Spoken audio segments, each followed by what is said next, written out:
திருவள்ளூர் அருகே மாநகர பேருந்து கார் மோதி விபத்திற்குள்ளானதில் தம்பதி உயிரிழந்தனர். திருவள்ளூர் அருகே மாநகர பேருந்து மீது கார் மோதிய விபத்தில் கணவன் மனைவி சம்பவ இடத்திலேயே உயிரிழந்த சம்பவம் சோகத்தை ஏற்படுத்தியுள்ளது.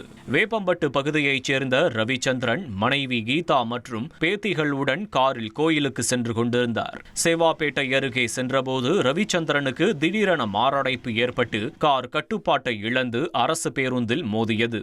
இந்த விபத்தில் ரவிச்சந்திரன் சம்பவ இடத்திலேயே உயிரிழந்தார். படுகாயமடைந்த கீதா மருத்துவமனையில் சிகிச்சை பலனின்றி உயிரிழந்தார். காரில் இருந்த பேத்திகள் சிறிய காயங்களுடன் உயிர் தப்பிய நிலையில் சம்பவம் குறித்து போலீசார் வழக்கு பதிவு செய்து விசாரணை நடத்தி வருகின்றனர்.